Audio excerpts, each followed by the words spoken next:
Radio Okapi. Information pour la paix et le développement de la RDC. Bienvenue dans Présidentiel 2023. Bonjour Michel. Bonjour Kelly. Aujourd'hui, nous recevons le candidat numéro 17. Il s'appelle Théodore Ngoy. Il est candidat indépendant sur la liste de la Commission électorale nationale indépendante. Monsieur Théodore Ngoy, bonjour. Bonjour. Alors avec vous, nous allons vous faire découvrir auprès des auditeurs et internautes des Radio Okapi qui nous suivent en ce moment. Vous allez leur parler de votre programme. Une première question vite fait. Un programme chiffré à combien des milliards?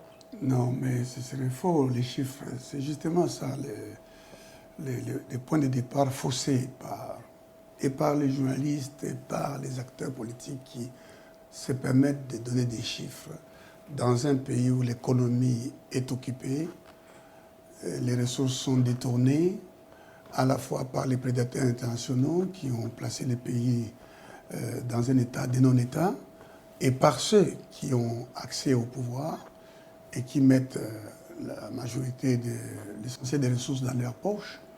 Donc, non, On va y revenir. les combats pour la restauration du Congo ne commencent pas par là.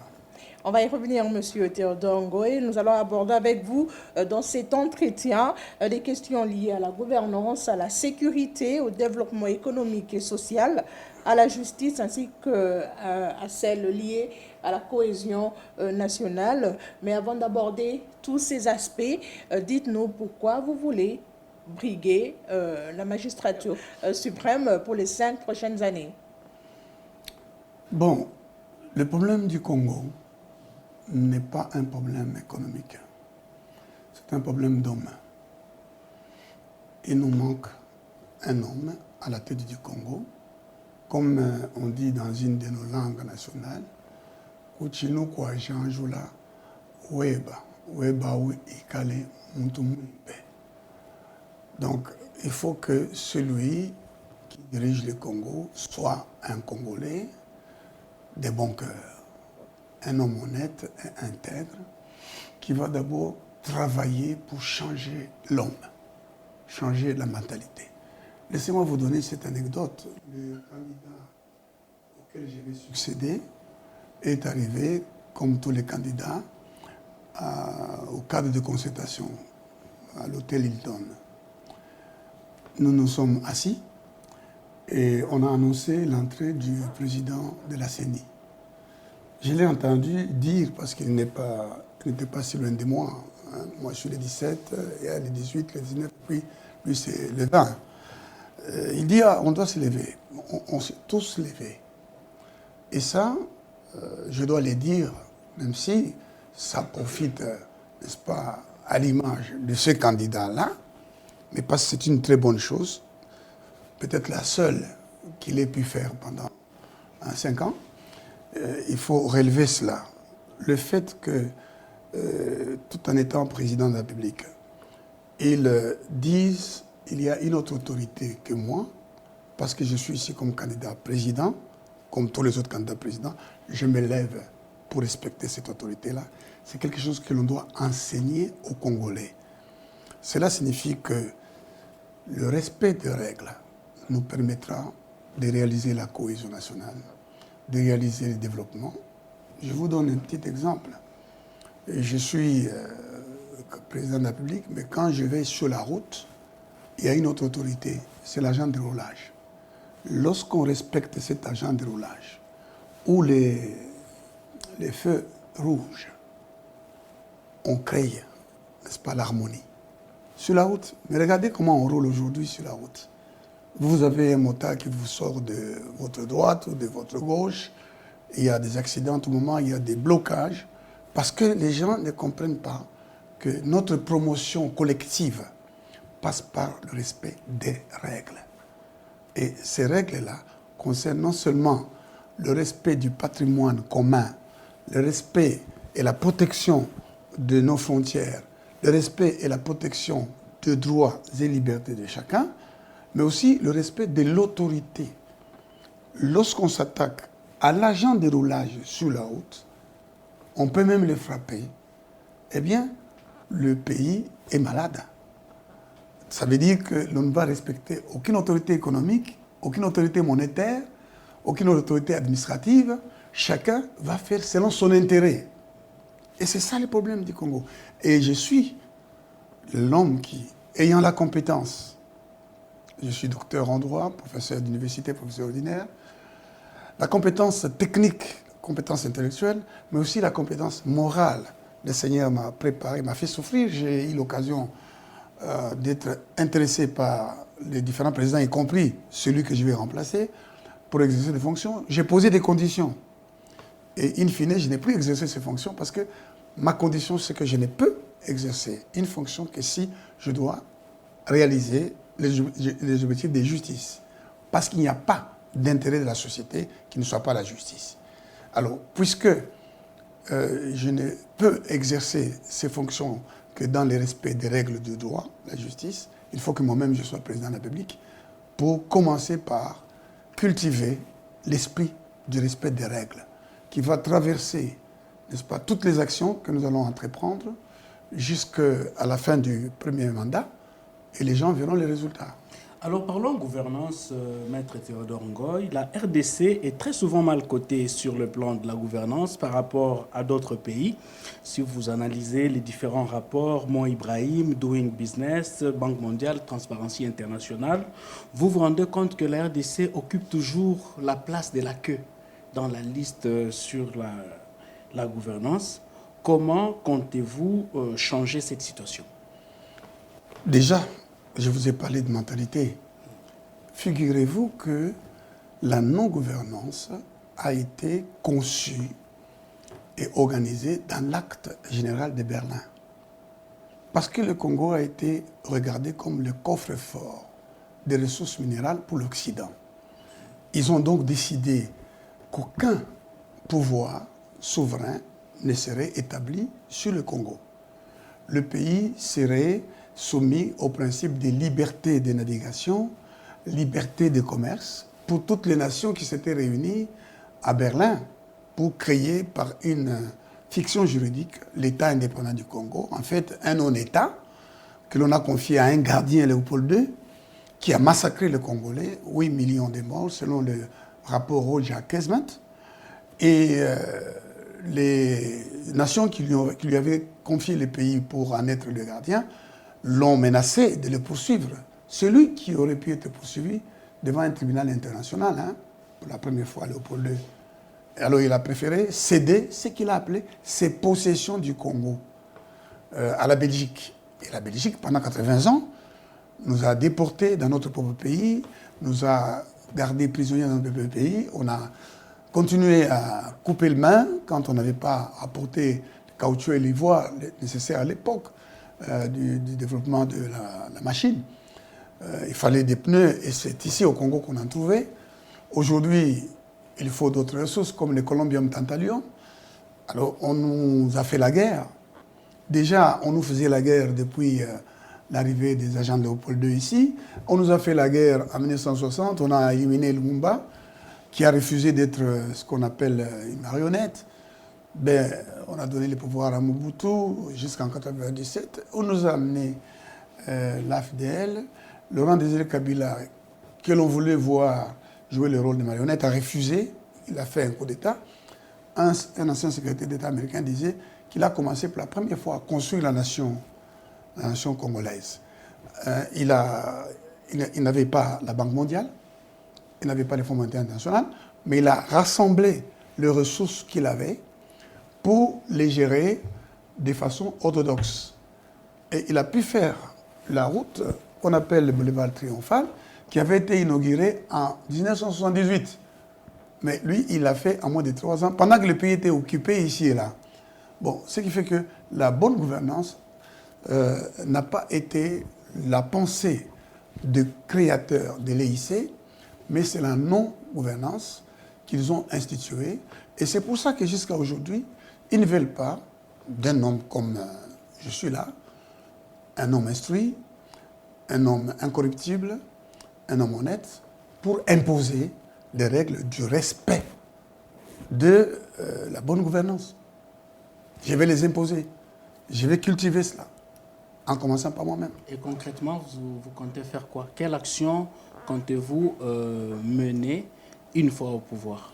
Bien, je viens de vous dire qu'il faut changer la mentalité des Congolais, imposer la culture du respect des règles établies.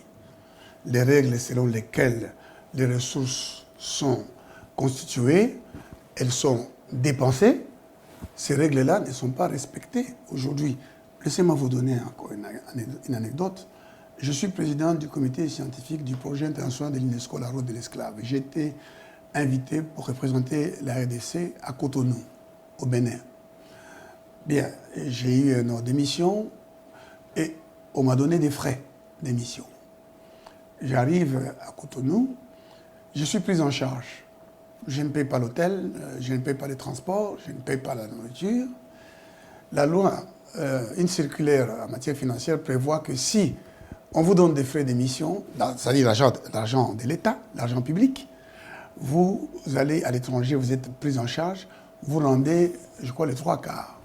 Mais je suis revenu, j'ai rendu ça. Mais les agents s'étonnaient. Ils disaient, mais pasteur, pourquoi? Il y a des fonctionnaires de l'administration qui s'occupent de ces projets, dont l'un m'a dit, mais Yosa Bukulaka. Vous voyez? Parce qu'ils étaient étonnés que je rendais l'argent. Ce sont ces règles-là. On dit concrètement, il y a des règles que l'on va imposer dans la gestion. On va assainir, on va moraliser la gestion du cadre macroéconomique. Alors, gouvernance, bonne gouvernance, oui, mais tant qu'il n'y a pas de sécurité au pays, c'est difficile de bien gouverner. Vous êtes d'accord avec moi, pasteur? Vous avez raison. Oui. Aujourd'hui, la RDC fait face aux problèmes sécuritaires. Beaucoup des groupes armés locaux et même étrangers pullulent dans la partie orientale de la RDC, mais aussi dans la partie ouest, avec les phénomènes Mobondo aujourd'hui. Si vous êtes élu président de la République, comment comptez-vous mettre fin à ce phénomène, à restaurer la paix dans tous ces coins où il y a l'insécurité? Vous avez raison, c'est le préalable essentiel avant toute relance économique dans les différents domaines de transport, des domaines de gestion de ressources minérales, parce qu'effectivement, à l'ombre du génocide rwandais, on a institué ici une économie de l'insécurité. Insécuriser le pays, empêcher l'établissement de l'autorité de l'État sur l'ensemble du territoire. Nous risquons d'ailleurs d'aller aux élections avec un pays morcelé, pratiquement, occupé par des forces étrangères. C'est un plan qui a été conçu à la suite donc, du génocide. On a amené les Hutus à travers l'opération turquoise avec des armes. Et on a autorisé le Rwanda et même l'Ouganda. On leur a donné le pouvoir d'attaquer le Congo, d'occuper le Congo. Les Rwandais et les Ougandais se sont même battus ici, dans notre pays. Et on a créé des groupes armés qui donnent des armes à ces groupes armés. On a posé la question à monsieur le secrétaire général des Nations Unies, qui a osé dire que le M23 serait mieux armé que les forces des Nations Unies. Vous vous rendez compte? Et on lui a demandé, mais qui donne les armes à ces forces? Il n'a pas pu répondre à cette question-là. Ce sont les Occidentaux qui ont instrumentalisé Kagame, qui les soutiennent pour qu'ils rendent notre pays ingouvernable. Les génocides commis contre les Congolais. Entre-temps, on vient exploiter les ressources. Tous les jours ici, il y a des sociétés multinationales qui exploitent et exportent nos ressources à notre insu. Donc, vous avez raison, il faut commencer par mettre fin à cette occupation. Et il y a la voie diplomatique, mais il y a aussi la voie de la réaction légitime. Et cette réaction nécessite qu'en tant que commandant en chef de l'armée, je mobilise l'armée Est-ce que vous savez que c'est notre armée, la force publique, a gagné des guerres dans la guerre mondiale, a fait tomber les forces allemandes, notre armée ici. Ça, c'était avant. Oui, mais pourquoi pas maintenant? Parce qu'il y a ces problèmes de mentalité, de culture. C'est-à-dire, on n'a pas appris à un militaire que lui, il a donné sa vie pour défendre l'intégrité du territoire, la sécurité du territoire, la souveraineté, dans l'intérêt de la population. On n'a pas appris aux policiers qu'il doit défendre les citoyens, sa liberté, sa vie, ses biens. On ne leur a pas appris qu'ils doivent être prêts à mourir. Quand je suis entré pour la première fois au camp Kimbembe des paracommandos, c'était écrit Tokowa pour Naekolo. Donc mourir pour le pays, c'est une notion qu'il faut faire passer. Pourquoi elle ne passe pas, cette notion-là? Parce que des dirigeants s'enrichissent à vue d'œil, mais les éléments armés n'arrivent pas à nourrir leurs enfants, n'arrivent pas à se nourrir. Ils achètent même la tenue eux-mêmes. Je pense que vous le savez en tant que journaliste. Le policier doit acheter lui-même sa tenue. Il se promène pendant une année avec une tenue usée. Et il est obligé de rançonner la population.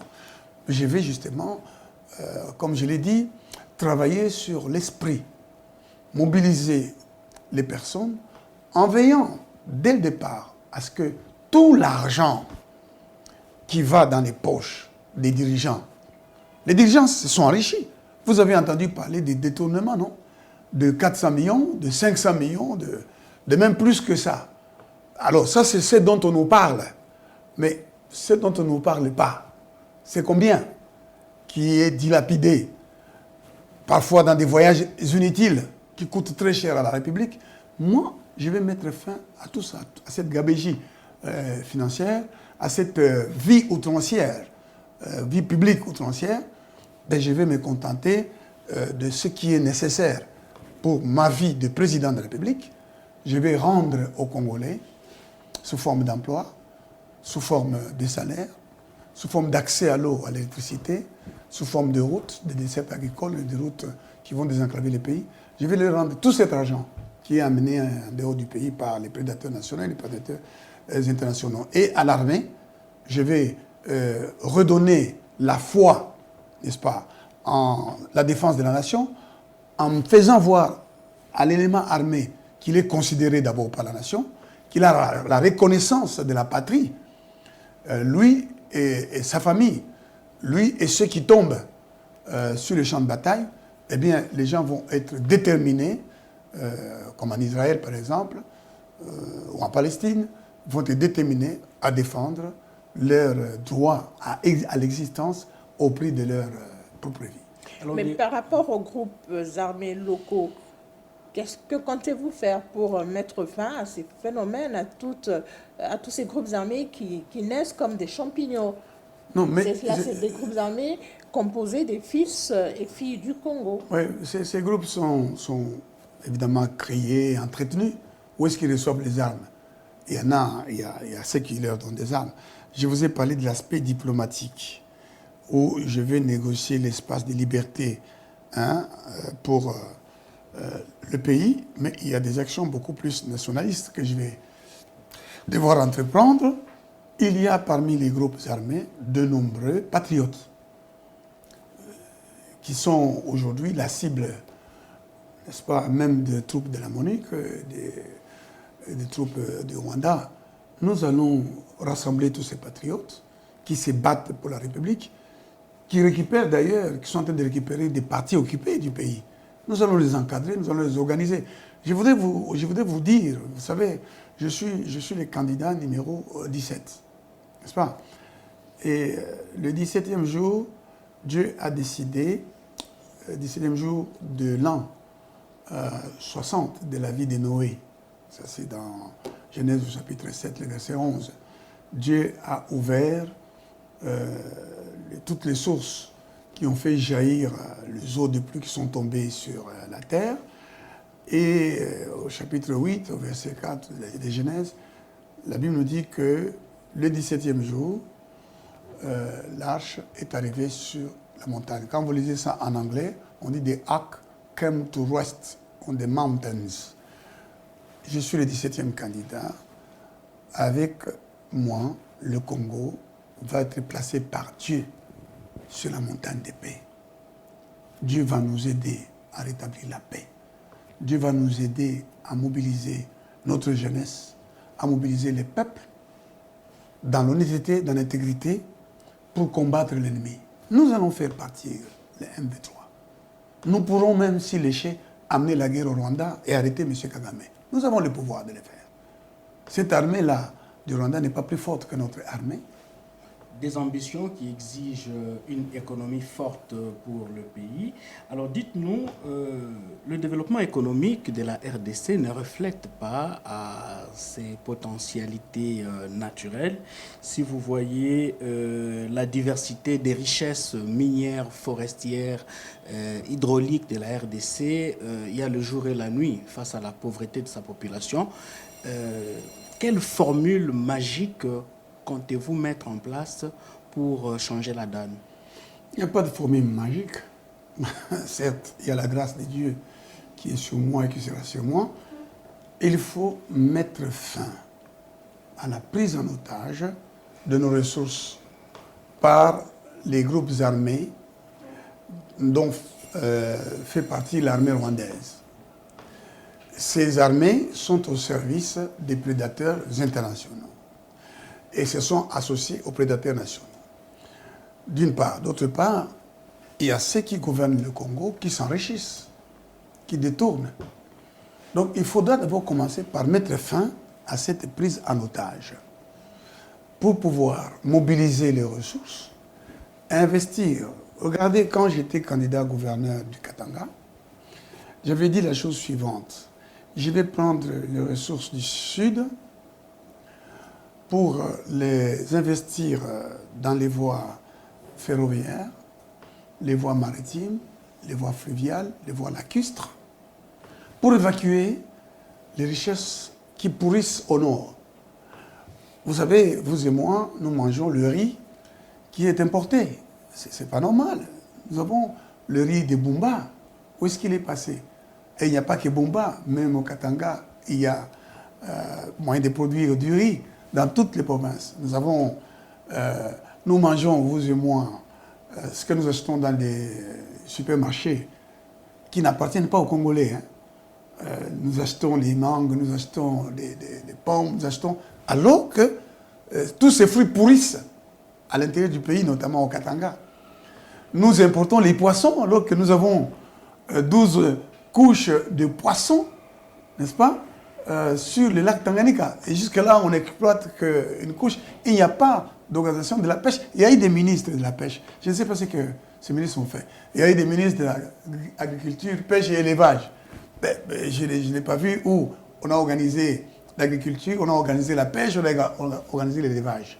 Donc, il y a moyen pour nous de mettre d'abord la main sur les ressources qui nous échappent, tous ces jours-ci.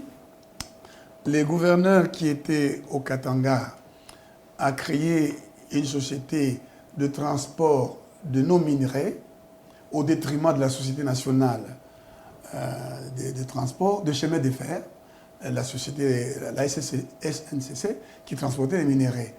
Et la plupart des chauffeurs qui conduisent ces véhicules sont soit tanzaniens, soit kenyans, soit sud-africains.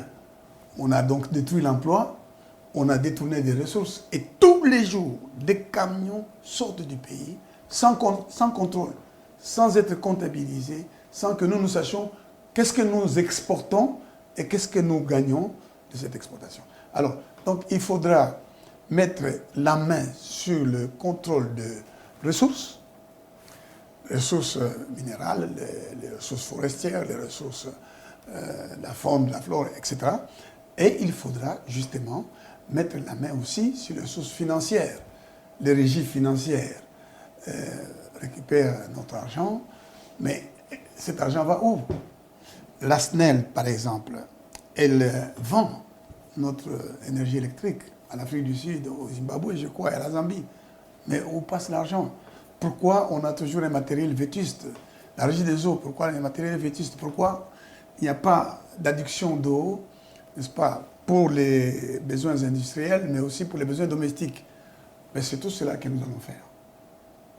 Alors, puisque vous avez parlé des détournements tout à l'heure, Monsieur Pasteur Théodore Ngoï, si la justice ne fait pas son travail, le détournement va continuer et ça sera un manque à gagner pour la RDC.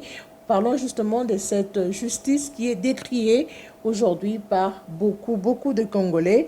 Alors, que comptez-vous faire pour rendre cette justice véritablement indépendante et au service de tous? Le président de la République sortant, et qui va certainement sortir, a avoué son incompétence face à la destruction du pays par la justice.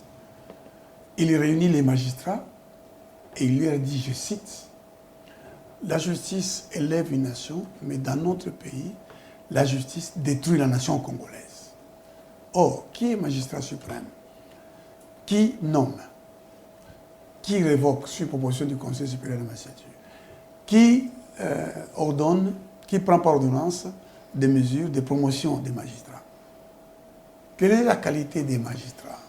Quel est le comportement des magistrats aujourd'hui?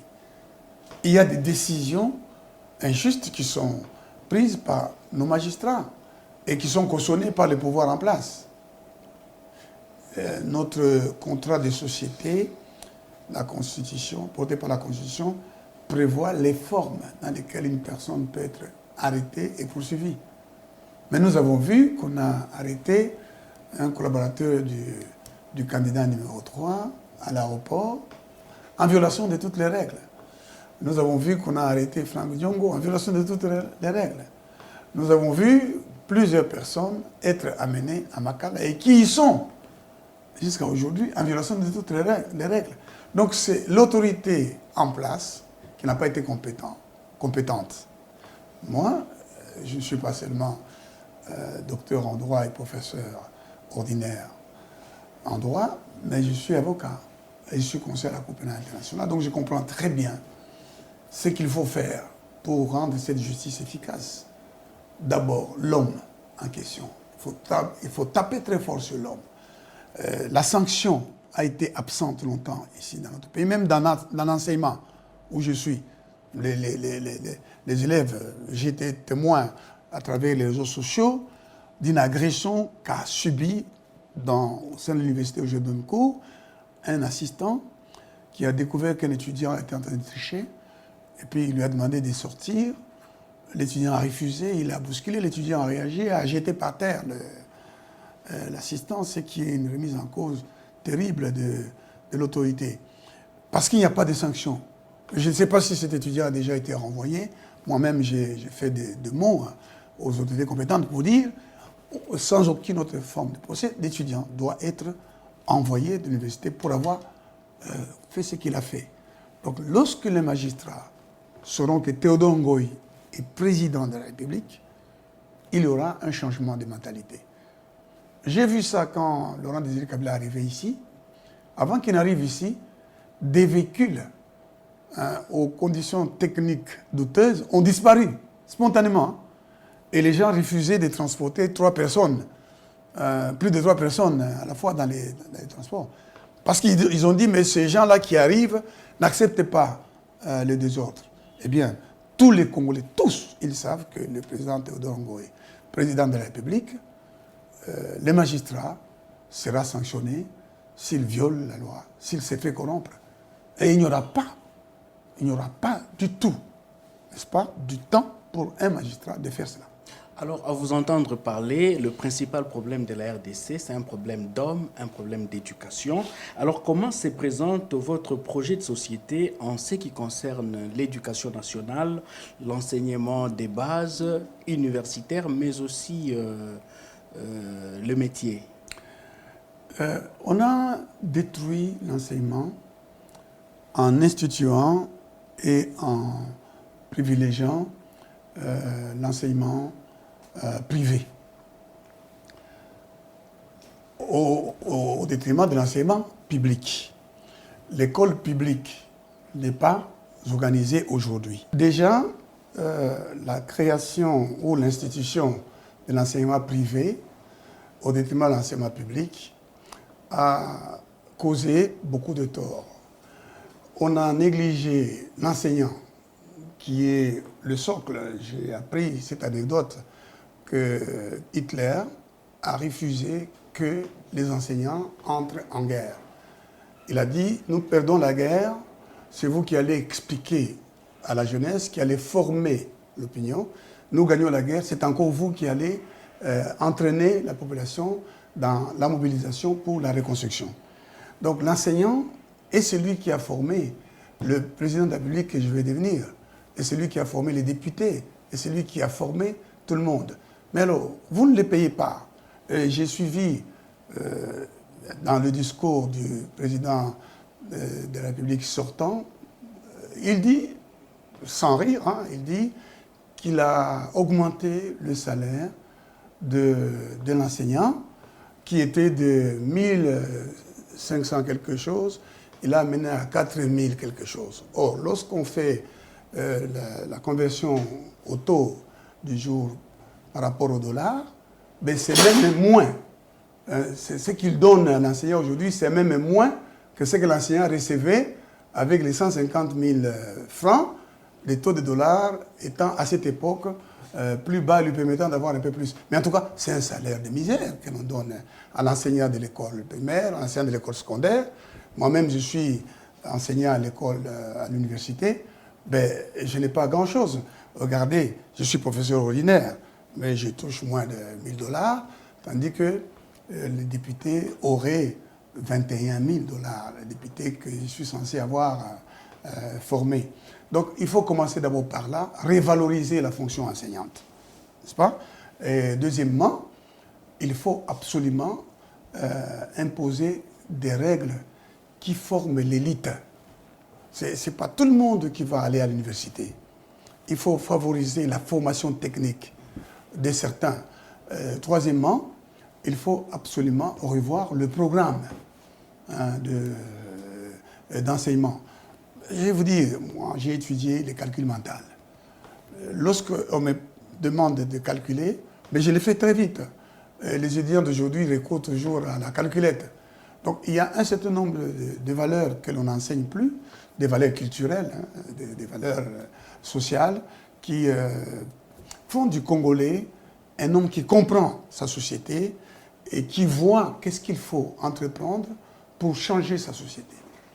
Donc, les programmes de l'éducation vont nécessiter qu'un budget conséquent soit affecté à l'éducation qui est négligée aujourd'hui. Voilà.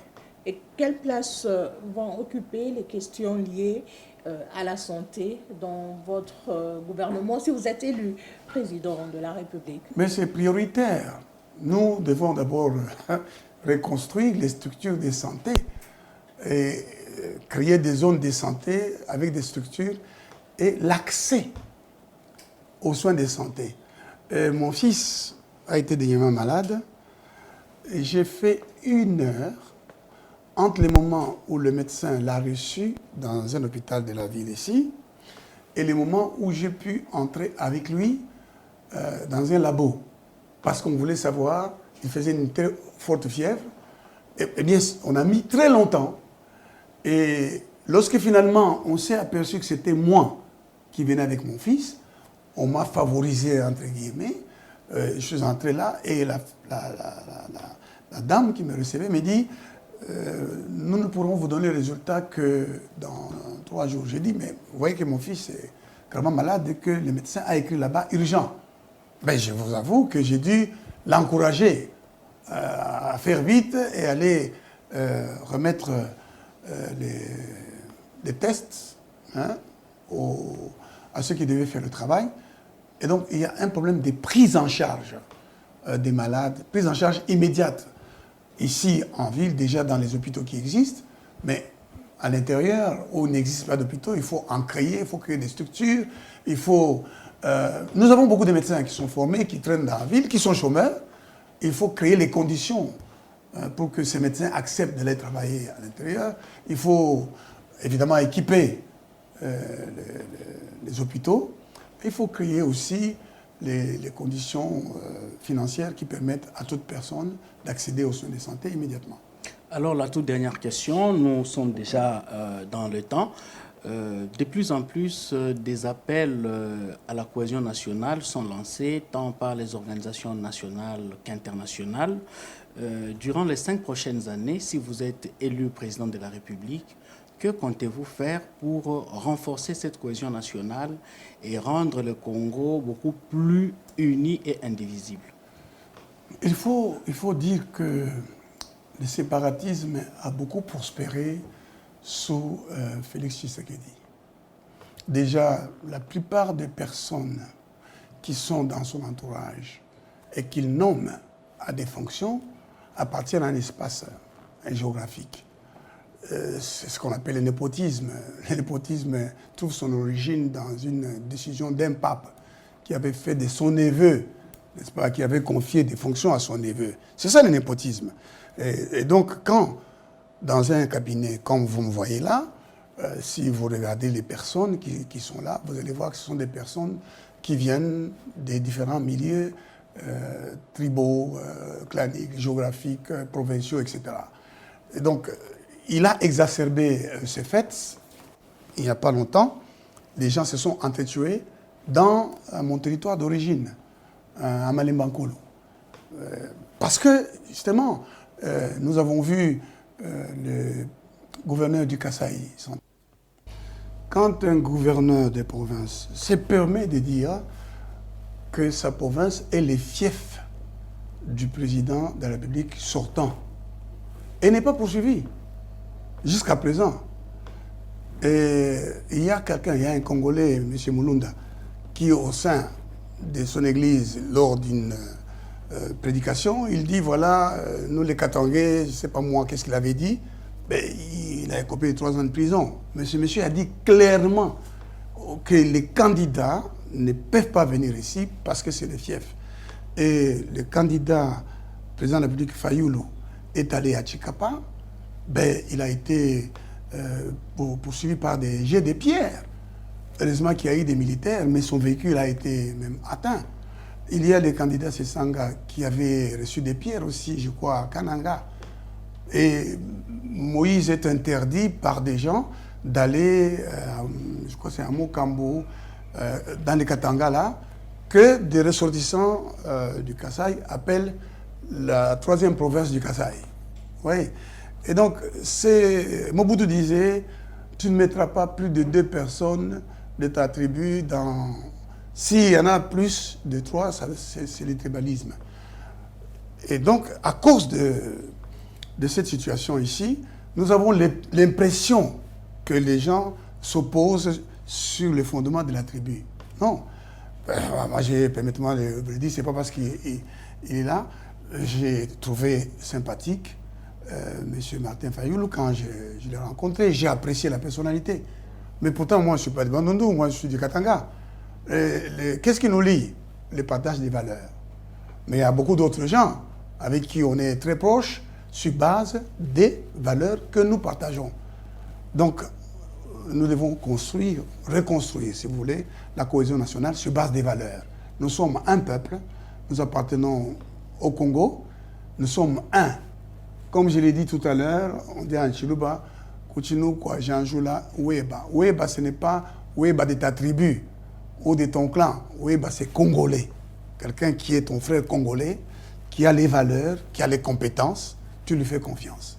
Il nous faut aujourd'hui faire confiance à l'un d'entre nous, quelle que soit sa tribu, mais qui soit compétent, qui soit honnête, qui soit intègre, pour mettre la main sur toutes les ressources que les prédateurs nationaux et internationaux amènent ailleurs, afin de les rendre aux Congolais sous forme d'emploi décent, sous forme de salaire, sous forme d'accès à l'eau, d'accès à l'électricité, sous forme de routes et de cette agricole, de routes qui désenclavent le pays, sous forme, n'est-ce pas, de création d'emplois, etc. On a fini notre entretien du jour, mais vous allez fixer la caméra, Pasteur Théodore Ngoy. Quel message vous lancez à tous ces Congolais qui vous suivent en ce moment? Cette élection va déterminer votre avenir pendant les 5 années qui viennent. Ce que vous allez décider quand vous serez dans l'urne va vous revenir. Soit vous choisissez la personne qui a la compétence et qui est honnête, qui ne va pas vous offrir le spectacle de détournement d'hommes aux fonctions publiques qui vont en prison pour avoir détourné, qui ne va pas vous offrir le spectacle d'hommes qui jouissent des ressources, d'hommes qui s'amusent avec l'argent public. Alors, à ce moment-là, vous êtes certain qu'on va vous protéger. Moi, je vais protéger, c'est ça la démocratie, protéger d'abord l'intégrité du territoire, protéger le Congo avec son patrimoine qui est dilapidé, ensuite protéger chaque citoyen avec son patrimoine, sa liberté. Et je suis Théodore Ngoy, je suis candidat numéro 17. Si vous faites ce choix-là, avec le numéro 17, comme l'arche de l'Alliance, dans Genèse chapitre 8, verset 4, nous allons commencer dans la paix sur la montagne qui s'appelle Jésus de Nazareth, la reconstruction de notre pays. Je vous remercie. Merci, pasteur Théodore Ngoy. Merci, Michel. Merci, Présidentielle 2023, c'est fini pour aujourd'hui. À la prochaine. Radio Okapi. Information pour la paix et le développement de la RDC.